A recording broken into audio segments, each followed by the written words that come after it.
tumigil ka. Anuman ang ginagawa mo ngayon, tumigil ka. Ang sasabihin ko ay hindi para sa lahat ng nakikinig. Para ito sa iyo. May dalang bigat kang hindi mo laging napapangalanan. At sa tahimik na mga sandali, kapag humihina ang ingay sa paligid mo, iyon ang mas malinaw mong naririnig kaysa sa kahit na anong payo ng ibang tao.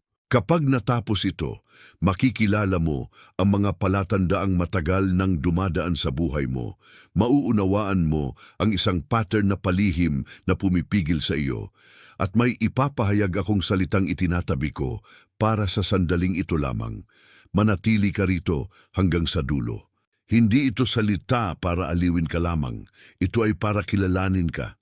Hindi ito para dagdagan ng iyong pagod. Ito ay para ipakita sa iyo kung bakit ilang ulit mong naramdaman na may kumikilos sa loob mo, pero hindi mo maipaliwanag kung bakit may mga gabing tila may tumatawag sa iyo mula sa katahimikan, at kung bakit kahit pagod ka na, may parte pa rin sa iyo na hindi sumusuko. Sa ilang sandali, makikita mo ang mismong anyo ng iyong dinadala. Ang dahilan kung bakit may mga oras na pakiramdam mo ay may binubuksang pinto sa loob mo kahit wala namang nakikitang pagbabago sa paligid mo. Sa ilang sandali, mauunawaan mo kung alin ang senyales at alin ang ugat, alin ang pag-udyok at alin ang pagtawag, alin ang lumalapit at alin ang matagal nang naghihintay na mapansin mo. At hindi ito dumating sa iyo ng aksidente. Dumating ito na parang nasa takdang oras, na parang may nakapirming sandali sa pagitan ng langit at ng iyong pagdinig, at doon ka eksaktong naabutan. May mga bagay na nagsimula nang mangyari sa iyo nang hindi mo agad pinansin, pero hindi naging tahimik ang mga iyon. Sa totoo lang, lalo lang silang naging malinaw habang sinusubukan mong itaboy, ipaliwanag o kalimutan ang mga ito. May mga umaga na gising ka na bago pa humipo ang araw sa bintana, at ang katawan mo ay mabigat na para bang galing ka sa isang laban na hindi mo maalalang pinasukan. Nauupo ka sa gilid ng kama, hinihim.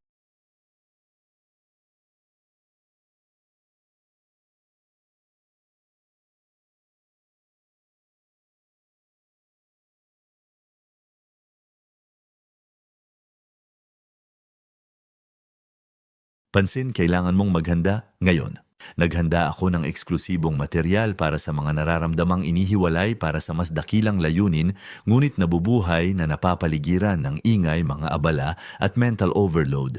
Ito ay isang 30 araw na paglalakbay na magbabago sa iyong buhay. Isang ginagabayang landas upang protektahan ang iyong isipan at maghanda sa darating na may pang-araw-araw na pagsasanay sa focus, limitasyon at disiplina. Itigil mo na ang pakikipag-usap sa ingay. Matutunan mong tukuyin ang mga abala bago kanila kontrolin at palakasin ang iyong isipan. Available din sa immersive audio version. Mahigit 10,000 mambabasa na ang nagbago ng kanilang buhay sa pamamagitan ng 30 araw na paglalakbay. Libu-libong tao na ang nagsimula sa pagbabagong ito, mga taong tulad mo na pagod na sa pamumuhay sa ulap, mga ordinaryong taong nagdesisyon nang ihinto ang pagtanggap sa mental chaos. Samantalahin ang limitadong panahon na alok na ito sa buwan lamang na ito. I-access ang iyong link sa ibaba mismo sa itaas ng mga komento. Ang iyong mga kamay at sa loob mo ay may tahimik na sinabi ka sa sarili mo, may mali, may kumikilos, may hinihila ako. At iyon ang una mong palatandaan. Hindi lahat ng paggising ay para sa pahinga. Minsan, ang paggising ay paalala. Minsan ito ang paraan ng pagdating ng pagtawag sa gitna ng mga oras na hindi mo inaasahan.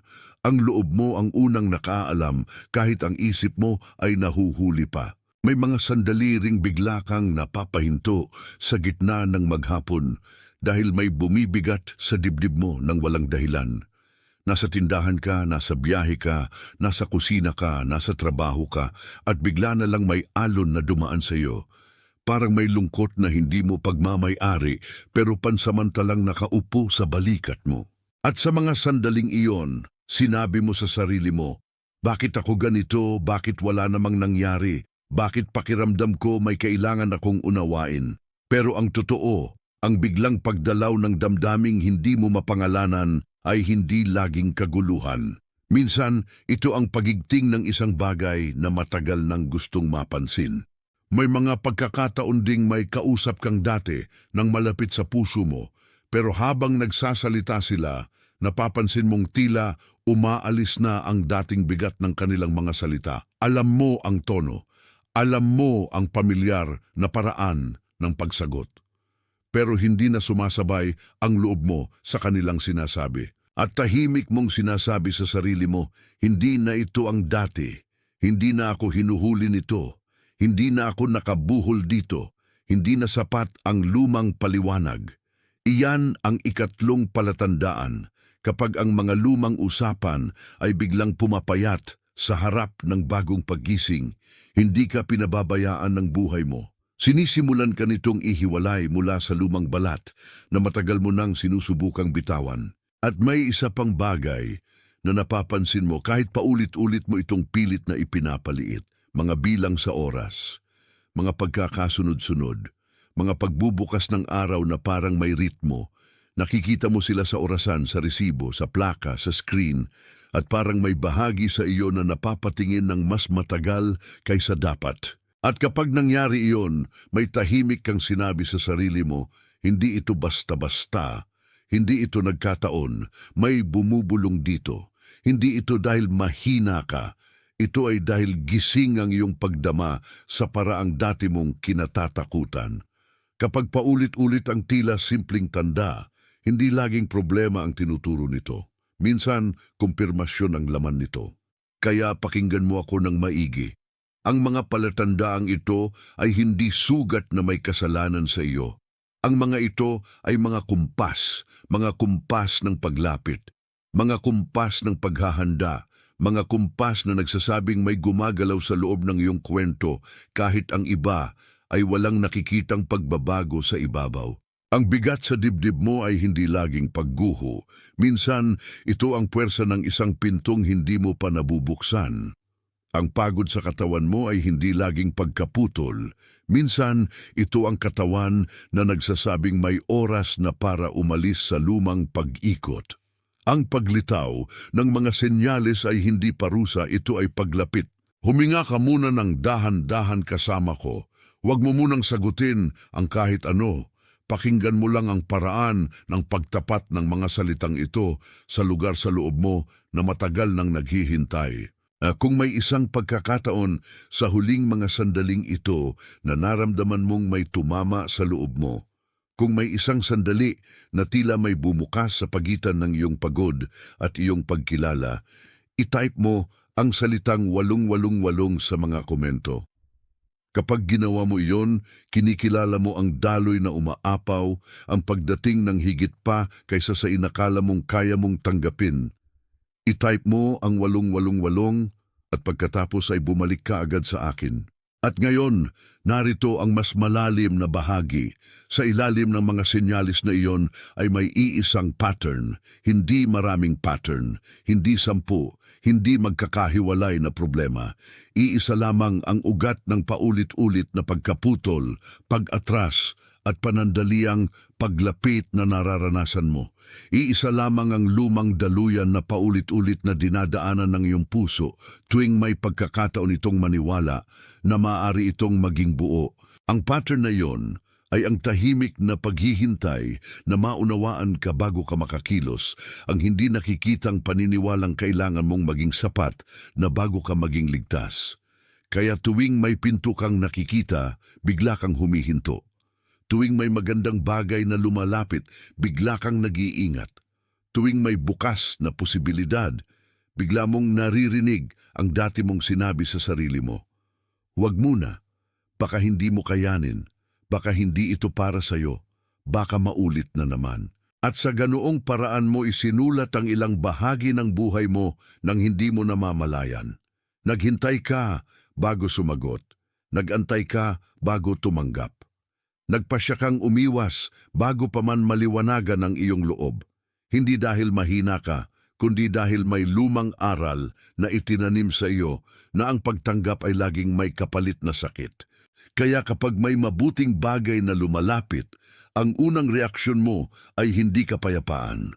Ang unang reaksyon mo ay pagbantay.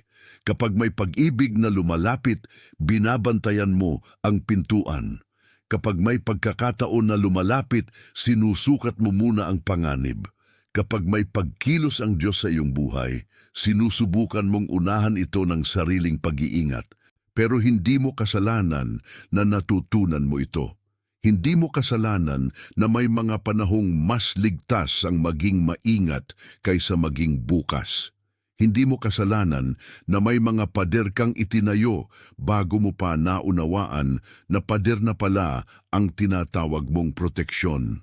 Ang masakit lang ay ito, habang nananatili ka sa pattern na iyon, unti-unti mong ipinagpapalit ang tunay na pagdating sa paulit-ulit na paghahanda. Naghahanda ka pero hindi ka dumarating, naghihintay ka pero hindi ka tumatanggap. Nakatingin ka sa pinto pero hindi ka umaabot sa hawakan. At ngayon, narito ang susunod na layer, ang pinakamabagal at pinakamalalim, ang bahaging hindi laging napapansin dahil mas matagal itong nabubuhay kaysa sa mga huling pagod na nararamdaman mo. May isang bakuran sa loob mo. Hindi ito basta lugar. Ito ay alaala ng isang lugar. May bakod doon, may lumang daanan, may pintuang minsang bukas, at may halamang matagal nang nakatanim sa gilid ng bakod na iyon, lumaki sa panahon na hindi pa marunong magsalita ang iyong puso para ipagtanggol ang sarili. Sa bakurang iyon, may punong lumaki ayon sa unang anino na natanggap nito. Kung sa una ay kulang ang araw, ang sanga ay natutong umikot.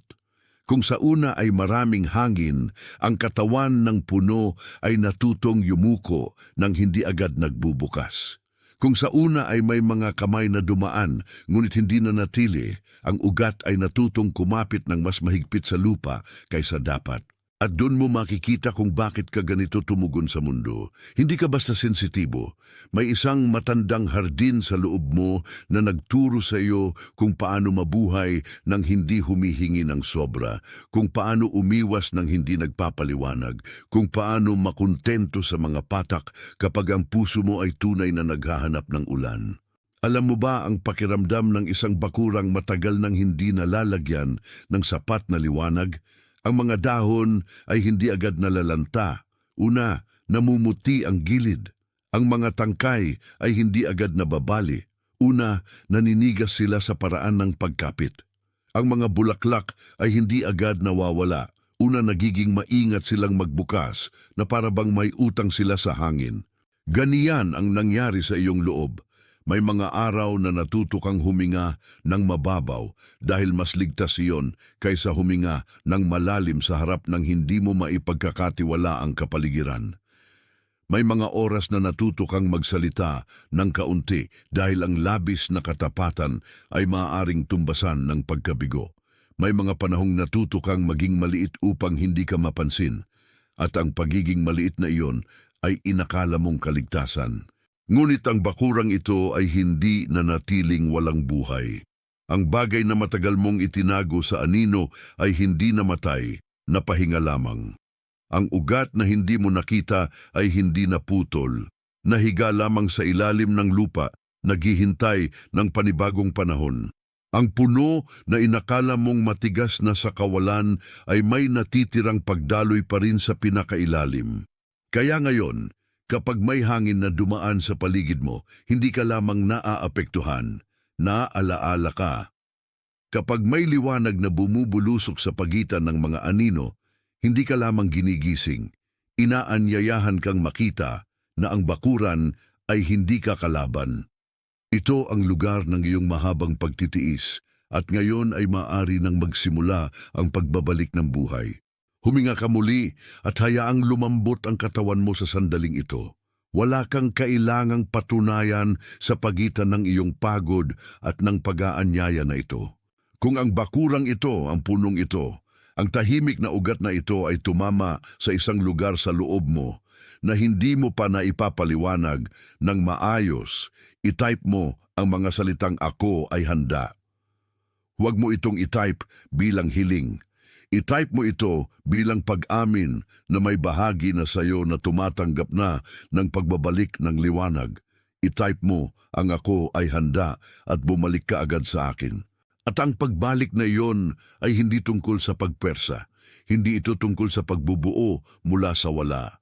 Hindi ito tungkol sa paglikha ng sarili mong lakas na para bang wala kang natatanggap. Ito ay tungkol sa pag-uwi sa dati ng nariyan, ngunit natabunan lamang ng mahabang panahon ng pag-iingat. Ang pagbabalik ay nagsisimula sa pagtanggap na hindi mo kailangang magmadali para maging buo. Hindi mo kailangang habulin ang sarili mong katotohanan na parang tumatakas ito mula sa iyo. Hindi mo kailangang pagpawisan ang isang biyayang hindi mo naman tinatawagan sa pamamagitan ng pagsisikap lamang. Ang kailangan mo ay kilalanin, tanggapin, at alagaan ang dumadating na parang matagal nang nakatuloy sa labas ng iyong sariling pintuan. May isang paraan ng pagdating na tahimik. Hindi ito naguutos, hindi ito nananakot, hindi ito sumisigaw. Dumadating ito na parang liwanag sa umagang hindi mo namalayan na sumisikat na pala, at ang unang gawain mo ay hindi humabol, kundi buksan ang mga kurtina.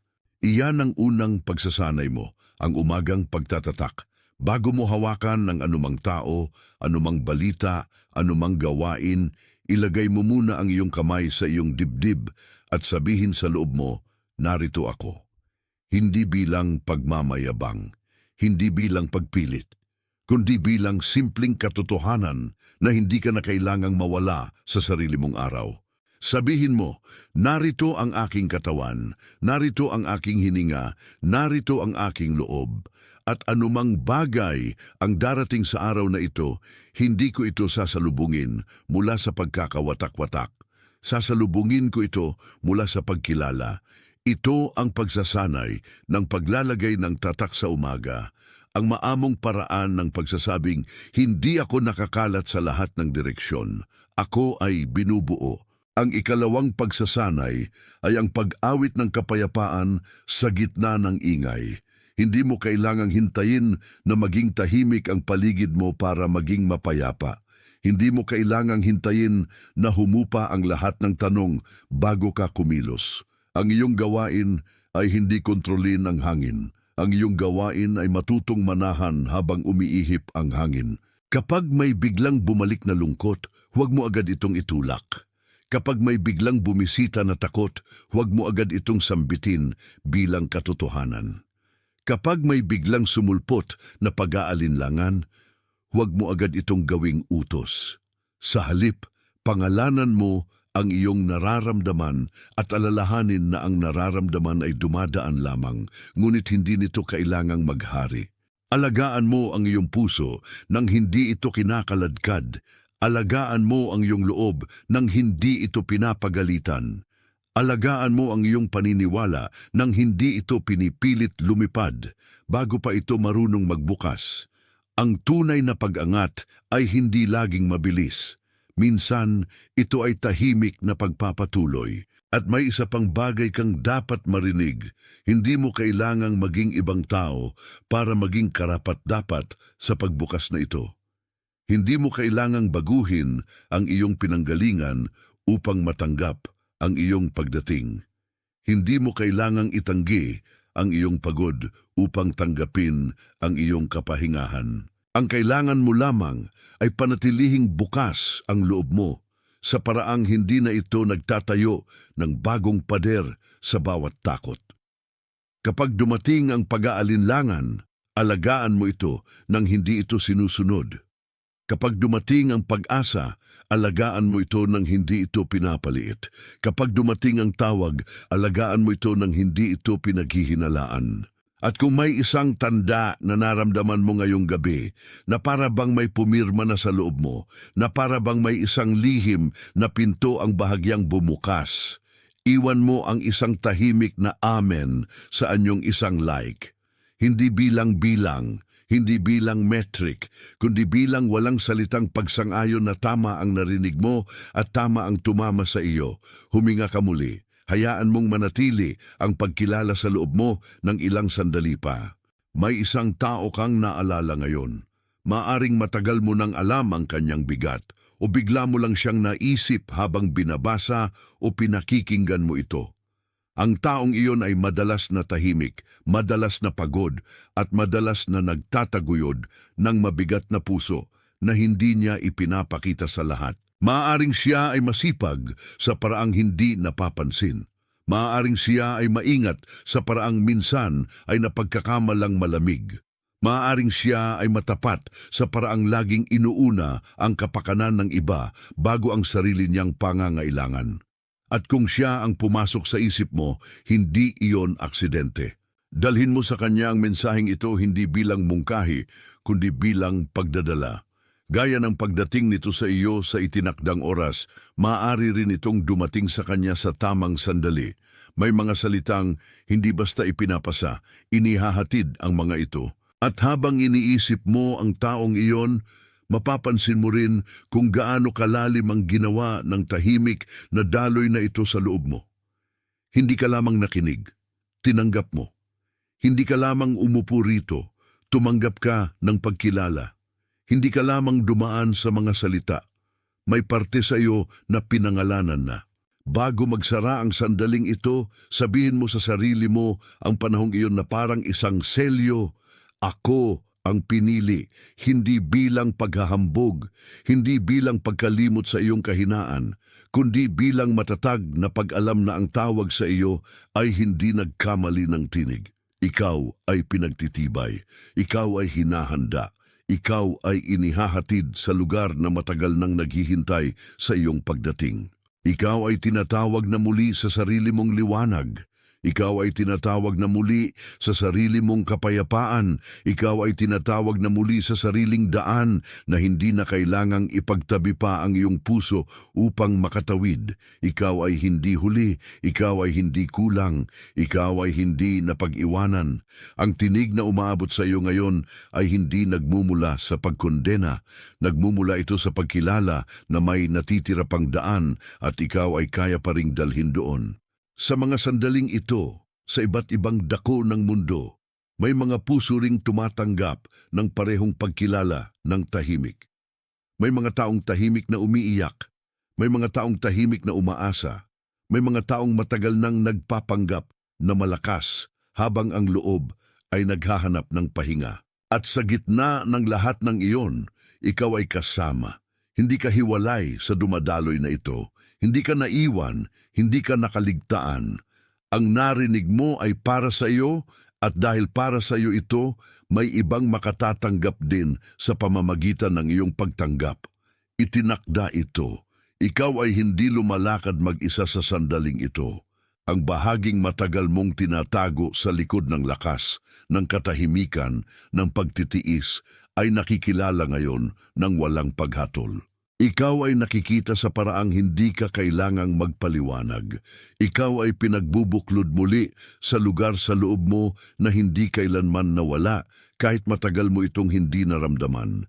Ikaw ay hindi binibiyak ng mga salitang ito. Ikaw ay binubuo. Ikaw ay hindi itinutulak palayo sa iyong sariling buhay. Ikaw ay inaakay pabalik sa mismong gitna nito. Ngayon din, sa iba't ibang panig ng mundo, may mga pusong tahimik na tumatanggap ng parehong pag-alaala. May mga taong hindi maingay, hindi kapansin-pansin, hindi palaging nabibigyan ng puwang, pero ang loob nila ay tumatango na rin sa iisang katotohanan. Ikaw ay bahagi ng mas malaking pagdating na hindi kailangang ipagsigawan upang maging totoo. Ikaw ay kabilang sa pagtawag na hindi bumubusina, hindi nagmamayabang, hindi lumulusob, pero nananatiling buo sa gitna ng lahat. At dahil totoo ito, sapat na ang isang huling selyo. Itinatakda na, ikaw ay pinagtitibay sa paraang hindi ka na mababasag ng bawat pagbabago ng hangin. Ikaw ay hinuhubog sa katahimikan na mas matibay kaysa ingay, mas malalim kaysa pangamba, mas totoo kaysa alinlangan. Ikaw ay hindi na kailangang magmadali upang mapatunayan ang iyong pagdating. Ikaw ay hindi na kailangang magpaliit upang maging ligtas. Ikaw ay hindi na kailangang magtago upang manatiling mahalaga. Ikaw ay maaaring tumayo sa loob ng sarili mong kapayapaan nang hindi humihingi ng paumanhin. Ikaw ay maaaring tumanggap ng hindi natatakot. Ikaw ay maaaring manatiling bukas nang hindi nawawala ang iyong sarili. Ikaw ay binigyan ng paalala upang maalala. Ikaw ay binigyan ng liwanag upang makita. Ikaw ay binigyan ng tahimik na katiyakan upang hindi ka na muling umasa lamang sa dating takot. Ikaw ay nasa loob ng isang pagbabagong hindi mo kailangang ipaliwanag sa lahat. Ikaw ay nasa loob ng isang paglapit na mas maaga pa sa salita.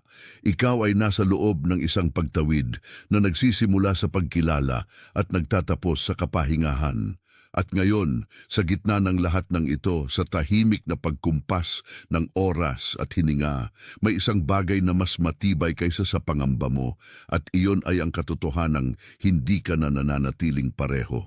Hindi mo kailangang pilitin ang pagdating ng alam mo nang nagsisimula na. Hindi mo kailangang habulin ang biyayang matagal ka nang kinikilala. Hindi mo kailangang umapak ng marahas sa isang pinto na nakabukas na para sa iyo. Ikaw ay tinatawagan sa banayad na pagtanggap. Ikaw ay tinatawagan sa mapayapang pagtayo. Ikaw ay tinatawagan sa paglakad ng hindi nalulunod sa sariling pagdududa. Ikaw ay tinatawagan sa panibagong anyo ng katapatan, kung saan hindi mo na kailangang itago ang pagod upang magmukhang matatag. Ikaw ay tinatawagan sa panibagong anyo ng lakas, kung saan ang lakas ay hindi pagpilit, kundi pagpayag. Ikaw ay tinatawagan sa panibagong anyo ng pananampalataya, kung saan ang pananampalataya ay hindi bulag na sigaw, kundi tahimik na pag-oo sa dumadating. Ikaw ay tinatawagan sa panibagong anyo ng kapayapaan, kung saan ang kapayapaan ay hindi pagkawala ng laban, kundi pag-uwi mula sa loob. Kaya manatili kang mahinahon habang ang huling selyo ay tumatagos sa iyong pagdinig. Manatili kang bukas habang ang katahimikan ay nagiging tanda. Manatili kang nakikinig habang ang lahat ng bagay sa loob mo ay unti-unting tumatanggap ng kanilang tamang lugar. Kung may isang huling pagtango ang lumalago sa iyo ngayon, kung may isang tahimik na pagsang-ayon ang unti-unting bumababa sa puso mo, itype mo sa mga komento ang mga salitang "Ako ay narito." Huwag mo itong itype bilang pakiusap. I-type mo ito bilang kumpirmasyon na ang loob mo ay pumipirmi na sa katotohanan na matagal nang naghihintay sa iyo. Ako ay narito. Ako ay handa. Ako ay tumatanggap. At sa pagtatype mo niyan, kinikilala mo na ang lalim ng iyong pagdating ay hindi na kailangang ipaglaban pa. Ikaw ay narito na. Ikaw ay dumating na. Ikaw ay minarkahan na ng katahimikan na hindi kumikiskis, hindi nananakot, hindi umaawat kundi tahimik na nagtatakda ng landas. Kaya ipikit mo man ang iyong mga mata o manatili kang nakatingin sa unahan, dalhin mo ang sandaling ito na parang isang lihim na apoy. Dalhin mo ito ng may paggalang, dalhin mo ito ng may paghinga. Dalhin mo ito nang hindi binibitawan ang pagkilalang dumampi sa iyo. Ikaw ay hindi basta napadaan dito. Ikaw ay dinala rito. Ikaw ay hindi basta nakaabot dito. Ikaw ay inihanda para sa sandaling ito. At dahil inihanda ka, hindi ka na kailangang tumalikod sa sariling liwanag. Hindi ka na kailangang magkunwaring hindi mo narinig ang tawag. Hindi ka na kailangang magbilang ng mga takot na matagal nang hindi naman na ang may hawak ng huling salita. Sa mga sandaling ito, tanggapin mo ang tahimik na kaayusan na bumabalot sa iyo. Tanggapin mo ang kapayapaang hindi nangangailangan ng patunay. Tanggapin mo ang pag-oo na nauna pa sa iyong pag-unawa. At habang tinatanggap mo yan, alamin mo na maraming puso sa iba't ibang dako ng mundo ang tumitigil din ngayon sa kanilang pagtakbo upang makinig. Marami ang tahimik na umaamin. Marami ang tahimik na yumuyuko. Marami ang tahimik na tumatanggap ng parehong pag-alaala sa kanilang sariling paraan. Sa mismong sandaling ito, hindi ka hiwalay sa kanila. Kasama ka sa iisang pagdinig. Kasama ka sa iisang pagtanggap. Kasama ka sa iisang tahimik na pagpirmi na hindi napapansin ng mata pero buong buo sa loob. At kaya sa wakas, ang huling salita ay hindi sigaw, hindi paghingi, hindi pagtatapos ng takot. Ito ay simpleng pinto na isinara sa likod ng lumang pag-aalinlangan upang manatiling bukas ang harap ng iyong pagdating. Itinakda na. Pansin, kailangan mong maghanda ngayon.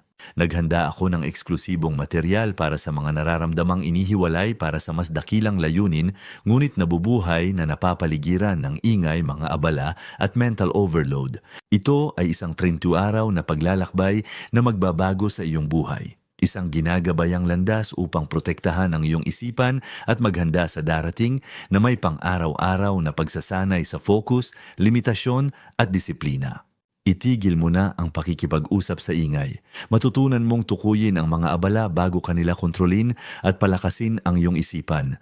Available din sa immersive audio version. Mahigit 10,000 mambabasa na ang nagbago ng kanilang buhay sa pamamagitan ng 30 araw na paglalakbay.